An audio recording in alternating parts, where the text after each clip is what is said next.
Ассалаумағалейкум өрендерім. Мені таныдыңдар ма? Мен алдармын, сақалымды талдармын.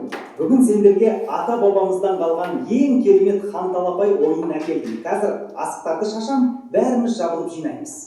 Балалар, бұлай ойнағанымыз жарамас. Кеттік бәріміз бірге.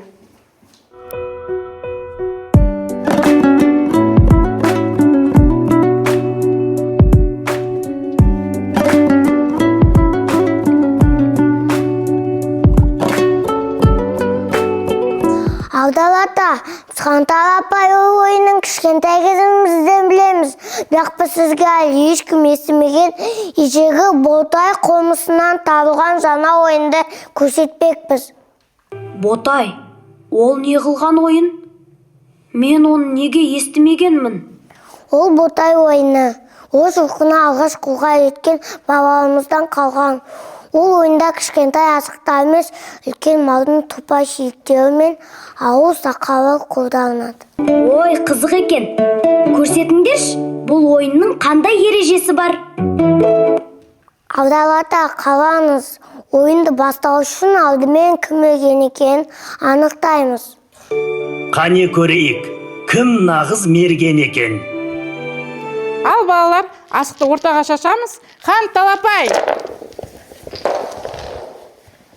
Жарайсың. Хан асығы Айханға түскен екен. Айхан ойынды бірінші бастайды. Балалар, ойынның ережесі алдымызда тізіліп тұрған топай сүйегін қолымыздағы мына сақамен атып, дәлдеп тигіземіз. Егер де кімде-кімнің топай сүйегі мына жолақтардан шықса, сол жеңімпаз болады екен. Түсінікті ма, балалар?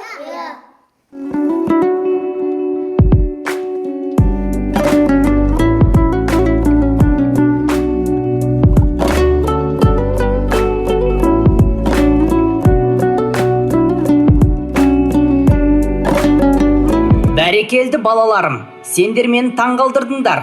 Ботай ойыны нағыз батырлар мен мергендердің ойыны екен.